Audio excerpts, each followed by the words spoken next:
Hello, my friends. On here today for another live stream. Gonna keep it pretty mellow because I got my booster shot yesterday and I'm feeling kind of fluey. So I've got my cozy, warm sweater on because I got chills. But we are going to continue the weather app that we've been working on. I think we're getting pretty close to done. The last stream was a lot of fun. Looks like I forgot to push my code up. But let's get into it. Make sure everything looks good. Okay, yeah, let's get into it. So I'm going to share my screen. I have my little dev server running. I've got my application up here, and we made some cool design work on it last Friday. And yeah, here's what we've got so far. We've got the title. I'm actually going to change the title. I came up with a better title. So let's see. Where are we? Fast friendly forecast. Let's get rid of friendly. I want this to be freaking fast forecast. And let's change that up here too. Whoop. Thank you very much. And let's make sure that, that looks good.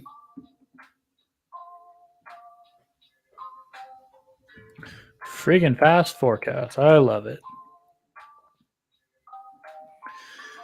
Cool. I'm going to get rid of these little icons because this is a single character, which is cool, but it does not inherit the styles that I want. It doesn't inherit the font family, which is a shame. So let's get rid of that. Let's replace it with a degree symbol, which should be around here somewhere. Okay, there it is. Okay, so if I do that, yeah, it's just the same thing. That's dumb. I'm going to do just the degree and then the letter F. And cool. We've got that. That should look a little bit nicer, or at least a little more in line with our design styles.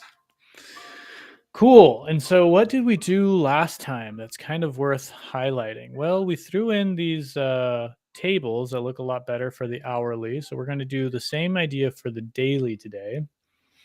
And then something else that we did that was kind of cool was we put in this little the wind direction icon with this SVG. And this SVG is using the use syntax, which gets to reference from a library of SVG definitions. Let me see if I can get a little bigger so it's easier to see. So where are we? There's my SVG icon, and it's going to reference this icon arrow long up, which we can find way down here in our this little like hidden SVG with some definitions and a symbol called icon arrow long up. And then that's where the actual SVG definition is. And the reason I do this is because if I want, there's kind of two options I could have gone with. I could have done an inline SVG and just put this path right in line. There's actually several options, but I could have put this path right in line. And then if I use that icon somewhere else, I'd have to copy and paste that path information. But by just using a reference to the icon arrow long up definition, it makes it easier for me to change it later on and have it affect in more than one or everywhere. And it also actually ends up generating less markup because I guess currently I'm generating more markup because I have to add the SVG library down below, which no one gets to see. But if I reuse this enough times, then this will actually make for less markup. So easier maintenance, less markup. I love it. It's the way that I prefer doing things. Another option could have been to link to an SVG file. And yeah, I didn't feel like doing that. Using an image means that it wouldn't be able to inherit the color here. So as my body supports light and dark theme, we can see that that icon changes to white and black depending on which color scheme we're supporting. So using an image is not as good for that. This is much better in my opinion. I think we could have done like an external icon sprite sheet, I guess is what they're called, where we basically take these definitions and link to them from an external file. There's a lot. You can look into that if you want. We're not going to get too far into that today. So that was a cool thing that we did last time, in my opinion. I think it's super cool. We don't have a lot of icons on this app besides emojis, but if we want to use more icons, maybe we could replace some of these that are a little more obscure with some that are make a little more sense. We are not doing that today, though. So the next thing I want to do is get into this daily thing, and I think I want to do kind of the same layout here. So let's get into it. We're going to come down. Thanks, Rug Matt. Glad to have you. Yeah, I kind of I was sad that you weren't here for the episode where we did two things because you were the one that was talking about this icon, right? Oh, Comic Sans. Oh, Comic Sans Army has arrived. Comic Sans Army. Oh, y'all are too funny. What is this? What are these? Oh, boop.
I think I just got DDoSed by the Comic Sans Army. Hey, what's up? Yeah, y'all just bombarded my chat and then somehow kicked me off my own internet. Did the boops do it? Yeah, I think so. Cool. No, honestly, I don't think that was y'all. I had no internet at all.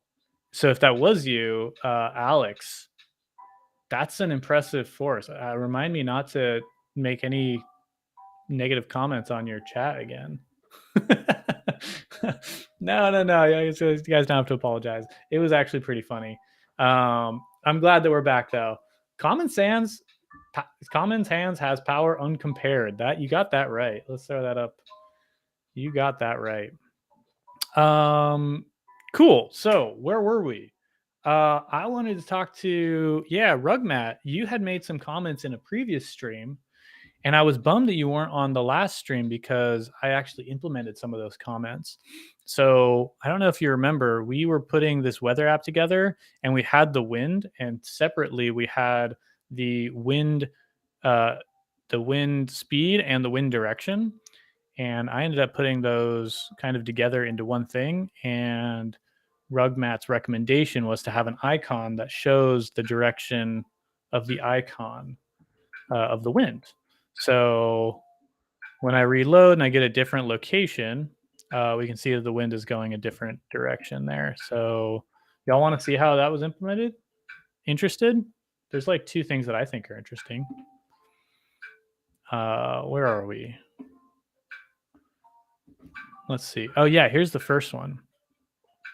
So the first thing that I think was pretty cool about this implementation was we're using this SVG. I should probably bump that up a bit. Is that too big? That feels too big. That should be good. We're using this SVG. I really hate how. Nope. VS Code just does not want to make that easy for me. We're using this SVG, and we're using this use tag. So how this use tag works is you can pass it an xlink href attribute and give it a reference to an ID. And so this use actually doesn't really do anything. I think it creates a shadow DOM of the icon that it's referencing. And the icon is this icon arrow long up. If we look down here, down at the bottom of the page, way down in the HTML, at the bottom, I add this other SVG that's totally hidden. So ARIA hidden, and the position makes it absolutely hidden. So it doesn't get up onto the page. You can see down the bottom left, there it takes up 0 by 0 space. But what's interesting about it is inside of it, we have this defs tag, and inside of that, we are creating a symbol. And this symbol has the ID that we're referencing. And with this symbol inside of there, that's where we put the path that actually represents the little arrow. So this little arrow here is represented by that path. And I think if I look at it, no, it's not going to show me any shadow DOM-y sort of access to it. But the reason why I'm doing this, and I kind of explained at the beginning before I was bombarded by Comic Sans Army, is because a couple of reasons. I could have done an inline SVG, and that would have worked just fine. I can actually show an example of that. If I take this path, and I may need this symbol, a little bit of this symbol as well. So if I take this and I go back up to the SVG, which is here. So I think in here, we're going to get rid of that use. We're going to get rid of the symbol. We're going to copy the view box from the symbol and put it onto the wrapping SVG. And then we'll get rid of that symbol. So now what we end up with is a standard SVG like you might have, where you have SVG tag, and then inside of that you have path, and then you close the path in the SVG, right? So if I do that and reload, we should get essentially the same results. Or maybe I will have accidentally done something wrong. Or it was just waiting. Yeah, it was just waiting. Reloading. So yeah, we end up with the same icon, but instead we do actually have the path in there defined within the SVG. So what is the difference between these two, and why did I do the other approach? Well, there's a number of reasons. One, let me undo everything.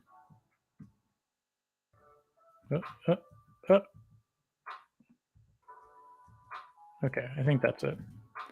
One is, if, especially on icons that have a lot more going on in their paths, it's a little bit less code if I reuse a lot of the same icons, and I end up with just passing in this use xlink thing, right? Like this is shorter than having to use the entire path again. So I'll end up with sending less HTML over the wire if I have like 5 of these icons over and over, and I use this. I think they're called Svg Sprites. So if I use this Svg Sprite and reference the sprite, then I really only have to write this path, this long string of SVG code in one place. So there's a little bit of a performance thing. Number two, it's also better because it makes it easier to maintain this project. If I want to change which icon I'm using here for this little SVG arrow thing, I can change it in one place, and all of the icons that are referencing it will also change, which you could do if you're using like a component framework as well. But you know, I think that that's a benefit. There's also the question of why would I use an inline SVG or like an SVG sprite versus an image to an SVG? And the biggest reason is because it's easier to manage colors with an inline or SVG sprite. So right now we're in this dark mode support where the text is white. If I change it to light mode support, the text is black, and the SVG just borrows the current color because on my SVG, I have some classes, and those classes have some things like the fill and the stroke are going to be adopted from the current color. So that was one interesting thing of the SVG icon. The other interesting thing is we're doing a little bit of the styles here. So I have this class called rotate, and on that class has this CSS custom properties that defines the rotate variable as 0 and then uses that rotate variable. And why am I doing things this way is so that when I actually write the code, I can redefine in line what this rotate custom property value is going to be. So it gets the value from the wind degree. And the result is inline. I say style rotate, style, the dash dash rotate custom property is going to have the value of 100 degrees, which then gets passed into my rotate class or gets implemented by my rotate class, which provides the transform rotate property of what eventually becomes that 100 degrees. So I thought that was cool. Kind of a fun way to do that. I could, of course, have just done like inline styles to say style transform rotate 100 degrees, but it's a cool opportunity to play around with some of these new features that we have available to us. So 2 cool things that came out of the last stream for this icon. And then some other stuff was just making this look a little bit nicer. And the really cool thing is, especially on mobile, which is sort of the platform that we want to target, we get a better experience because now instead of using my mouse wheel, I can click and drag and go down. And then once I get in here, I can click and drag, go side to side. Whereas compared to this table, if I'm trying to scroll down on the app and I'm accidentally clicking on a scrollable region, a vertically scrollable region, then this is kind of like gets in the way of what I'm actually trying to do. So I do like that we went with a horizontal scroll, and I think it's pretty intuitive and easy to use as well, and it looks good. So, weird question about CSS variables. Is it normal to have CSS variables in a style tag for a prod app? I've used them before and it's worked, but it feels like it breaks tradition of no inline styles. That's a good question. And I think that best practices and traditions kind of evolve with time. So for a while, the advantages of writing, well, the challenges that come with writing CSS inline is a couple things. One, you may end up having to repeat a lot of styles. So by writing, like, let's say the same styles on element A and then the exact same styles on element B, you end up writing a lot more into your HTML, which can degrade performance, right? That has a performance impact. It also means, like, if you can take those styles and abstract them to a CSS class, and then you add that class to element A and element B, you get the performance benefits of having less CSS for both of those classes or both of those elements, as well as a better maintenance story. Because if you want to change the styles for element A and element B, you can change it in one place instead of having to do it in both places for inline styles. There's also the benefit of caching, where inline styles are not cacheable. So if you want, you could abstract those to a CSS file, a static file, and on the first visit, the user is going to have to download those styles as a file. But any subsequent visits, the user's browser will actually pull those from a local cache. So that's another performance benefit. However, so I mean, at some point, a lot of web developers said, okay, let's just put everything in classes and put everything into style sheets. And even that actually ended up not being so great, or there's pros and cons. But when we're talking about performance, uh, if the user has to, if the user's browser has to like parse HTML, find external style sheets, and then go and download those style sheets, those styles are going to be render blocking resources. So it's going to stop rendering the rest of the page until those styles are downloaded, and then it'll continue rendering. And you can actually improve performance by styling elements that are quote unquote above the fold with inline styles. So instead of putting, well, basically whatever is going to load on the very beginning of the screen, you can load that, or you can style that with inline styles, and that's actually going to be faster. The user is going to get a faster response if they if those styles are like written inline on the elements. That still has some maintenance overhead because it's kind of like hard to do that, and you still have the challenge of maintaining, let's say you have a class that's like card, and you take out the styles from card and you put it on the top card element that's like above the fold, so that you get those performance benefits. But then the styles for card changes, now you have two places you have to change it again. So with technology, we've had tooling that can now read and or like generate your page on demand, and then automatically strip out the like above the fold styles and put them inline or things like that. Not that that's the tradition, or must be a thing, just that I understand it as the goal. Yeah, well, where we've gotten to today, I think, is the standards or like tradition is kind of shifting again, where it makes sense to do some things inline, especially in cases like this arrow, right? I'm never going to know as a developer ahead of time what the wind direction is going to be when this page loads.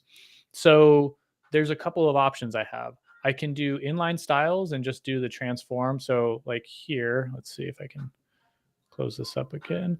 No. Okay. Like here, instead of just changing the a CSS property, I could have said transform and then rotate. I think it was 100 degrees, right? So I could have done that. And I can, and for elements like this, that's kind of the only way to do it. Or I could do CSS custom properties, or I could do like JavaScript that somehow does it on the client side. There may be some other ways, but that's as much as I know. And yeah, I think that it's just kind of like a matter of, if you can put something into a style sheet, do it, because you'll get all those performance benefits and maintenance benefits that I mentioned before. But there's exceptions to every rule, and this is one of them. Does that answer the question?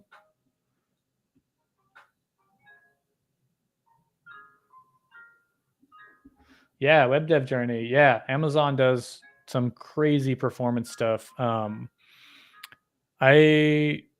been I've been working on some of these things with like my team, and literally so much engineering effort goes into saving like tens of milliseconds or maybe like a couple hundred milliseconds. And that's why it's kind of cool to like work on this the Akamai EdgeWorkers stuff, right? Because it's amazing how much engineering goes into such a on the grand scale to save like 200 milliseconds of instead of going around doing a round trip to an origin server, it's just going like a round trip to like the nearest edge node. Uh, it's wild, but for some companies, it's hundreds of thousands or millions of dollars. So it's cool. Right. So where were we going today? 1 millisecond faster. The Hummingbird project. I've never heard of that.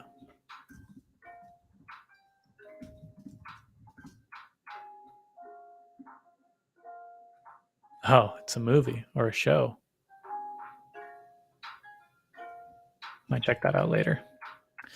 All right. So daily stuff. We're going to do kind of a similar thing. So what did we do here? We did min width.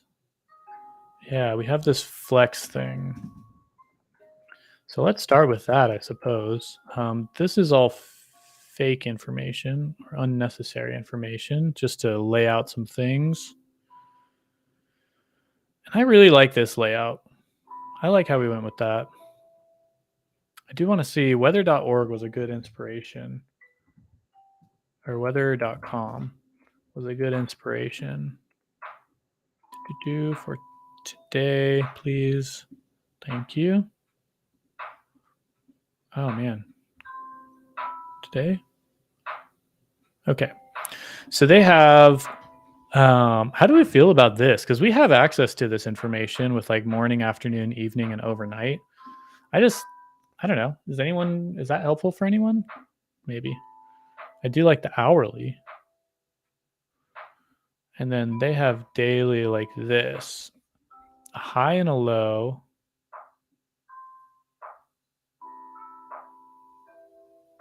Precipitation, and then just the date. So that might be good enough for us. So let's see. We want on daily, yeah, we want that. Close that up. And then I think we're going to loop over each of the daily things. Okay, we'll start with this. Copy that, move that down here. Map over each one. And then weather data.daily. This is going to be now my day. Oops. Day.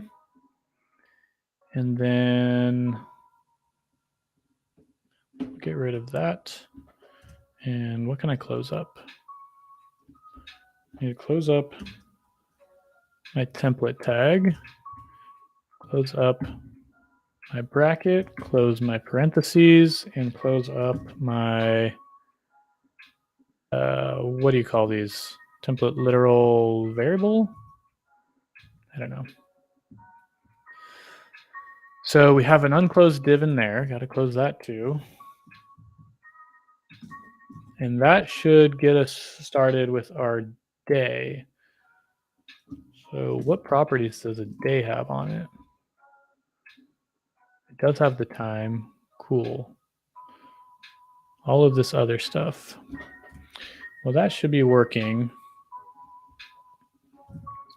I'm going to get out of this mode. And let's see. Freaking fast forecast. Here's our days. Just the date so far. Cool. Good start. Love it.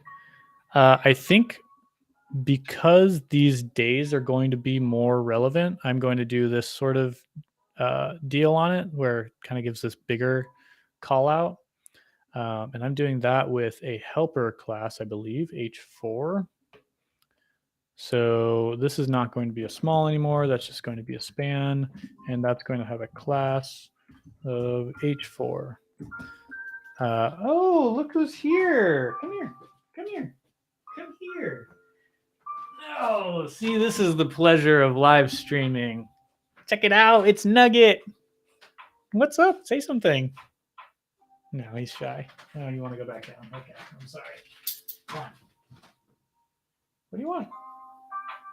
I'm going to get you. Yeah, that's what I thought. Nugs. That's worth it just to show up for that. Cool. Where was I? We have our H4. Oh yeah. So one thing that we learned in a previous stream was that when we do this map, this is going to look kind of similar to JSX if anyone has done React style stuff, but it's going to be incredibly different because when you write JSX, first off, the fact that it's not a template literal is one thing. But when you write JSX, you can just return HTML like this, right? And what JSX does is it actually converts that into an object. So an object that represents an HTML DOM node, right? So the interesting thing is that when you map over something in JSX, it returns the DOM nodes as you would expect. But when you map over something in HTML, you get what in return? Not just the string, you get an array of strings. So what we end up with here is this array that's separated by these commas. So we have all of these objects and then these random string of commas in there. And that's because, again, array.map returns an array. And what we want is actually a string of HTML.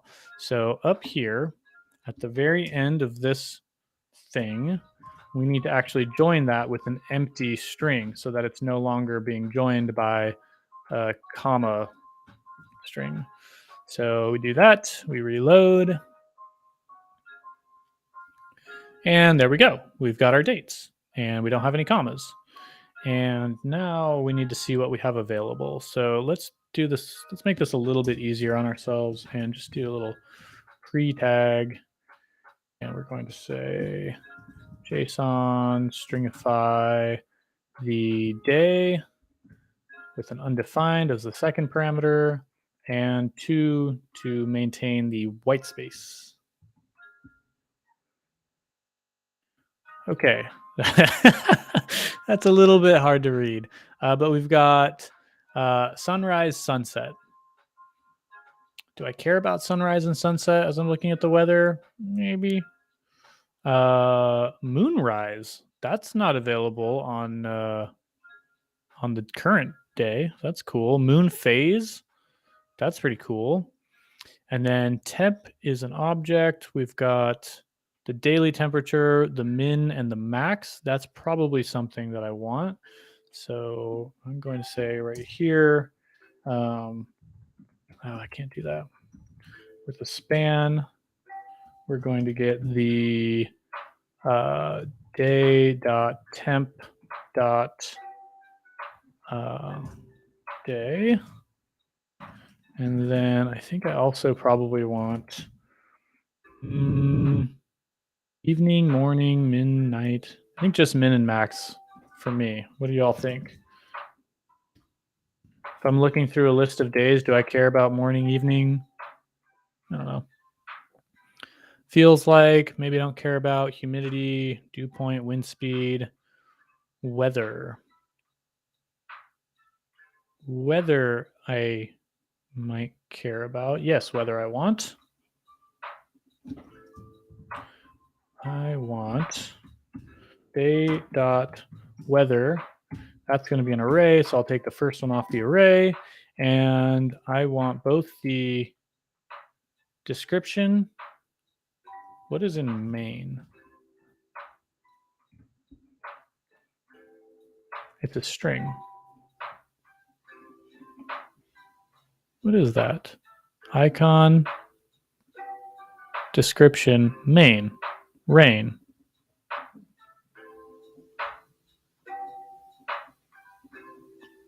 Okay. We'll have, yeah, sure. We'll have main. No, we're not going to have main. I want the weather icon, and I want the weather description. And why am I writing spas? Those should be spans. And also, we want this icon to actually be an image. So image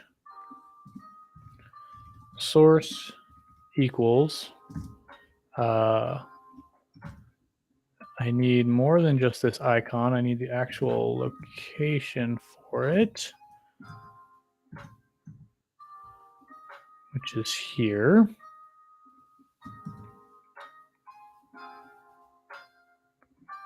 Where are we? There we go.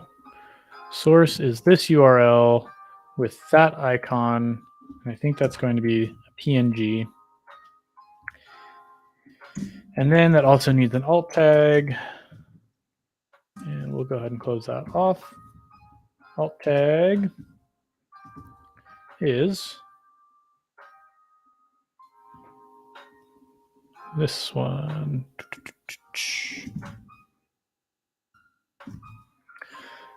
Cool. Let's put. Hey, Charlie, thanks for coming. It was really nice having you. I hope you come back. We're having fun building this thing, and yeah, I love the input. So, and I love getting questions. So I hope more people come with questions because I don't need to be building something every day. I'll be back on at 3 tomorrow if you want to show up. So what do we got so far?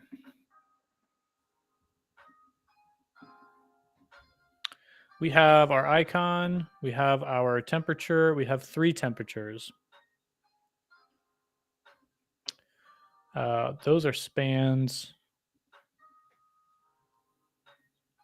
which they probably don't need to be. These I want to actually make small. First one's going to be min. Second one's going to be max. This one is fine as a span, but it may need another class. I also want a BR. No, what do you actually? I'll grab that since it's there. Here, boop, boop, boop. And then I want to add a BR there. So what do we got? H4. I'm going to call this an H5. And let's see.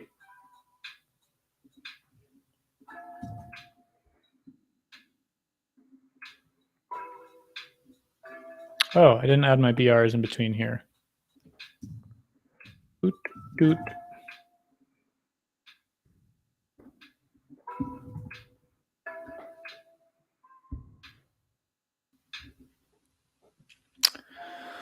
How's that looking?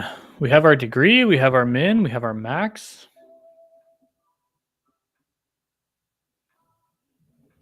That's pretty good. I don't know. Is it missing something? Should it actually be a table?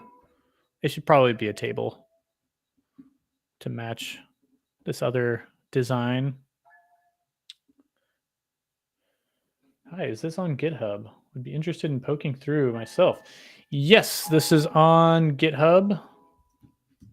Should be under github.com/AustinGill/forecast, I think. Hey, there it is.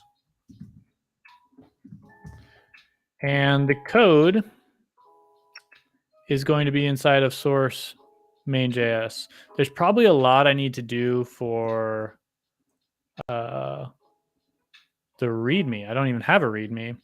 But a couple things that we're doing here, in case you haven't been around, is we're building this thing to work on Akamai EdgeWorkers, which is a custom JavaScript runtime. So it's not going to be browser code, browser JavaScript, and it's not going to be Node JavaScript. It's a custom implementation of ECMAScript standards because anytime you work with edge compute, runtimes like Node are just like too much to deploy to 250,000 locations around the world. So what these teams do, Akamai, Cloudflare, Fastly, all of the other edge providers, is they'll kind of define their own limited support of APIs. So all of the JavaScript programming languages supported, but things that are like browser specific APIs like fetch or what's another one? URL search params or like the share APIs, those are all things that are specific to the browser. And then there's features that are like platform specific features to Node, like accessing the file system, I don't know, env variables, things like that. So why am I saying all this? Is because if you dig into this project, you'll see a couple of things going on. We have this, I guess it's easier if I show it from here. We have this server file, and this is what's running the dev server. But this is designed to really imitate Akamai EdgeWorkers. So it'll take a request and a response and it'll sort of transform it. And then it will pull in the code that's running inside of main.js because main.js is like the code that theoretically would be deployed to EdgeWorkers. I don't know if I'm being clear about this, but essentially we're building a local dummy version of EdgeWorkers to imitate it so that we're not having to deploy it all the time to test our changes. And part of that is also having like some built-ins. I don't know. I'll share the EdgeWorkers stuff. Yeah. If you wanna check out more, here's the documentation for EdgeWorkers. It's pretty cool. EdgeWorkers are not ideal for everything, but they do some cool stuff. For example, giving us access to the location of where the request is being handled, because Node has no way of knowing where the user is coming from, but an EdgeWorker, because it knows sort of where the EdgeWorker server is, it can provide that to your function. So you have things like where are we using that? Up here, we're saying, cool, let's grab the user location from the city. So the request user location is an object that's available to EdgeWorkers that has the city on it. So we can just grab that. It's cool. Of course, as I'm building this locally, I'm just randomly generating a city so I can pretend, but works pretty well. All right, getting back to what we're building, let's finish up with this table.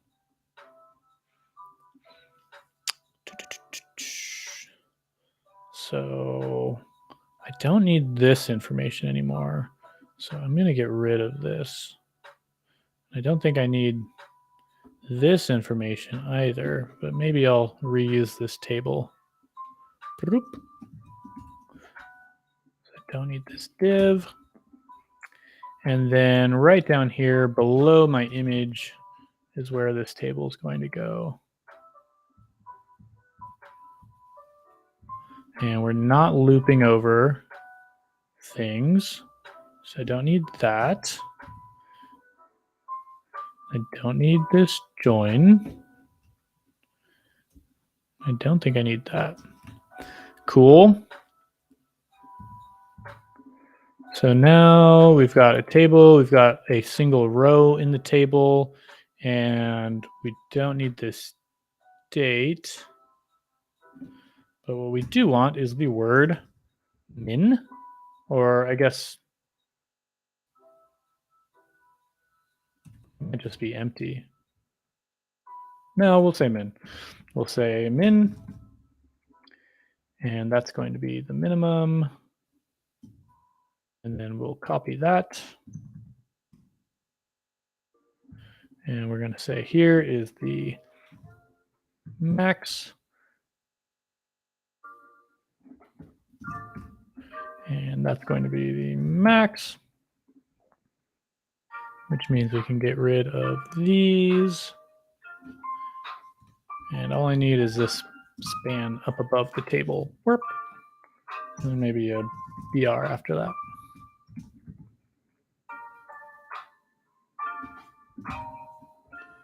So let's see what this is going to look like.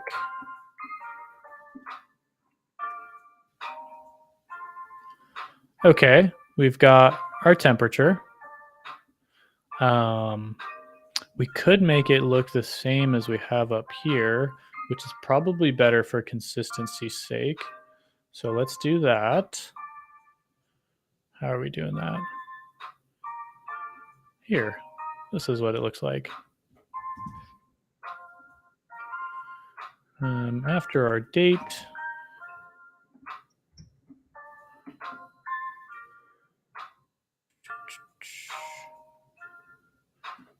here is our temperature. And then we've got our image, which is coming from here.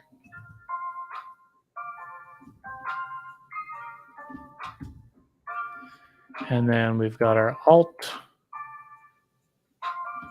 which is just coming from the day. And then we did something cool as well with some lazy loading. Let me show that off. And we've got the size. Cool. I think that's good for that. So let's see what this looks like. And in the meantime, I also want to check out this loading thing. So let's reload that. That's looking good. Okay, so this is another cool thing. As we open this application, we can see our network requests have 1, 2, 3, 4, 5, 6, 7, 8, 9, 10 network requests. Pretty low. And we can see that we have, let's see, 3D, 4N, 4N, 4D, 4D. So this 1, 2, 3, 4, 5, 6 different images, right? This is one. Those kind of all look like the same image, actually. Oh, no, that's a different image. Probably some of these represent night and day. So maybe this one's night because that's at 6 p.m. But the cool thing is we're loading some different images, but we're only loading a few. But we know that in this area, in the hourly section, we have a ton of other images there. Now, if the images are the exact same thing, it's not going to go and download a bunch of the same image over and over again. But if we get different images, as I scroll, check out, let me clear this out. So let's keep an eye on this network tab. As I scroll, if the weather changes, all the same weather. That's pretty miserable. Okay, well, maybe on a different day we'll get different weather. There you go.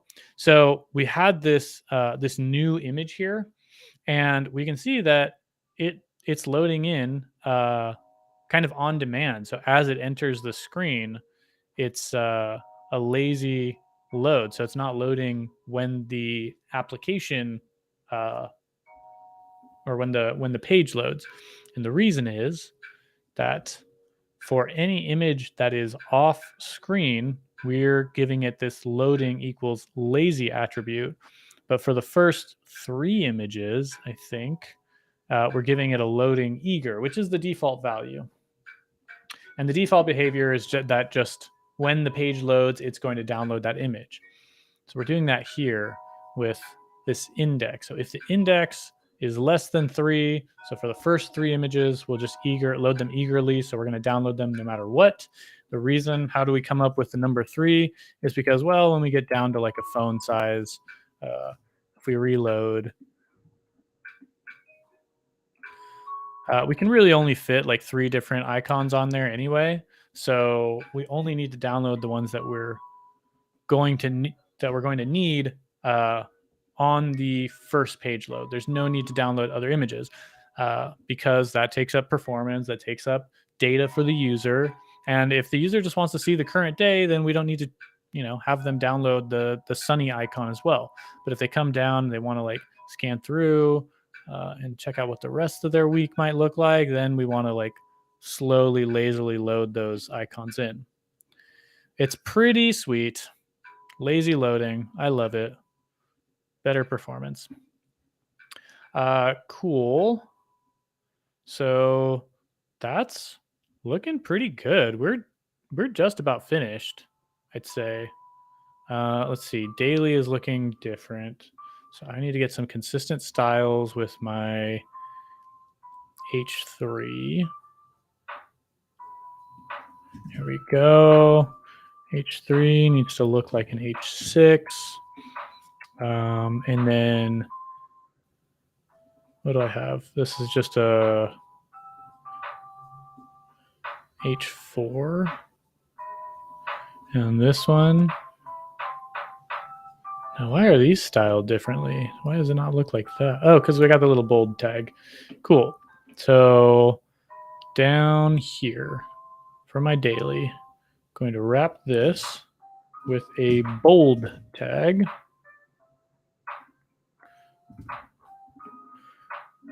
Reload. And see what this looks like.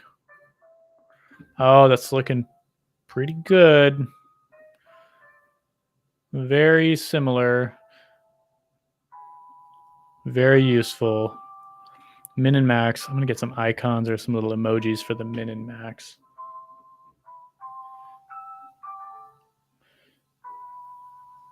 And I think this BR doesn't need to be there. So for my min, pick an emoji picker. And do we have something for min or like low, down? Min. And how about up?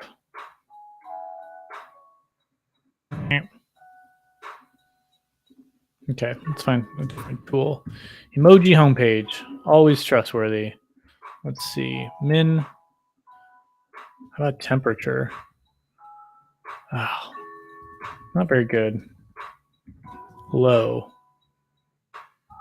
Down. What is this? Small red triangle down. How about triangle up? Small red triangle up. Or it's not up, it's just red triangle. That's why. I guess we could do that. Temperature down. Temperature up. I think it makes more sense to me to have the max and then the min. For whatever reasons I cannot explain. But let's see.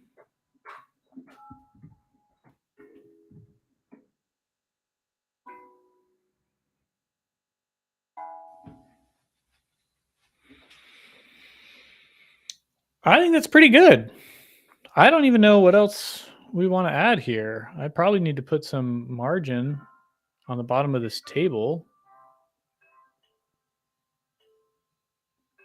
In fact, the table shouldn't even have it. It should be this thing. Oh, no, it shouldn't even be those. It should be this guy. All right, tables. Margin bottom of 8. No, thank you.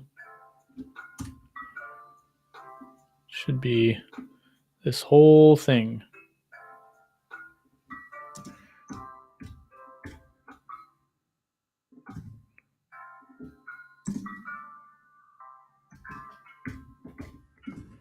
Let's see how this looks. I might need a padding bottom, actually. Yeah, because now the scroll bar is touching. You see padding bottom 8 pixels. I don't know. Maybe not. Maybe I just leave it. No, I think I want it. Okay.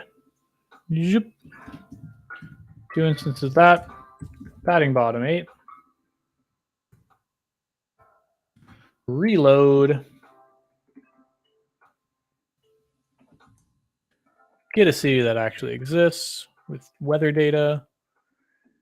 And we've got current temperature, light snow. We've got daily. I don't have the classes for padding bottom in here. We've got margin bottom and padding.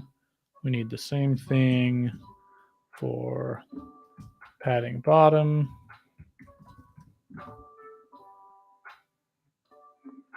Now that exists.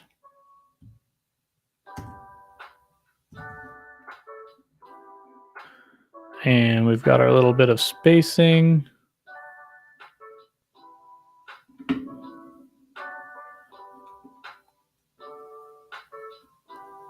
I wonder if I didn't make this overflow auto and instead made the whole card overflow auto. Then we get it down here. Oh no, that's not good. Yeah, that's no bueno.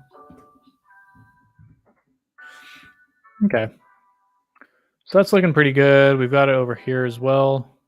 Let's see daily weather, see if there's anything they have that we like. We've got our icon, we've got our day, we've got our temperature. They've got chance of precipitation.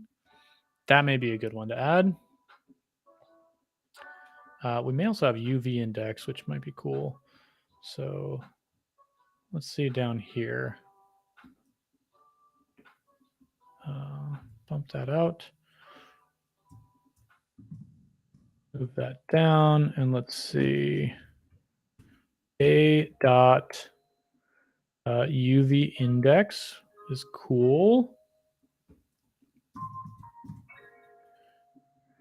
And then clouds.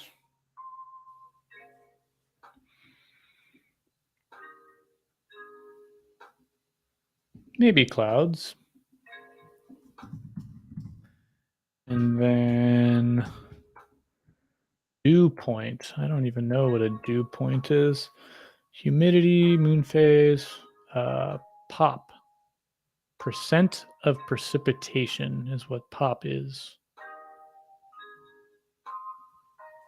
We'll do that. Okay. Clouds. And that is a percentage. Cloud icon is a cloud, naturally. UV index is sunnies. There it is. And then percent of precipitation or probability of precipitation is going to be rain. Cool. So our high, our low, our chance of clouds, our chance of rain, and our UV index.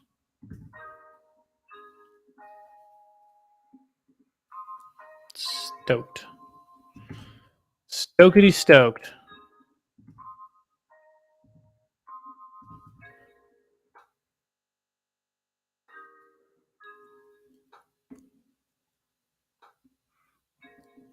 Look at that. That's pretty cool.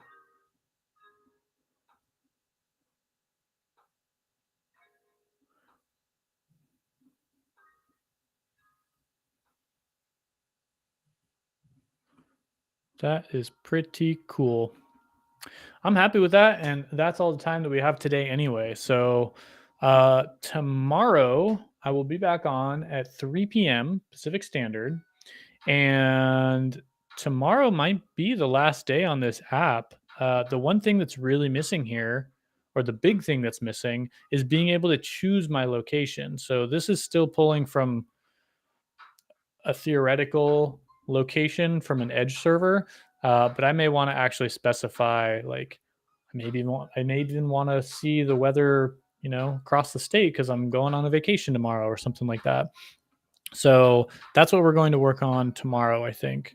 Otherwise, this is looking pretty good. I'm happy with this, and I would be, yeah, I can't wait to have this available for me to check out. So Cool. Well, thanks for hanging out and chatting. Appreciate everyone that was around. And yeah, I'll push up these changes so they're available on the GitHub. All right. I'll see you.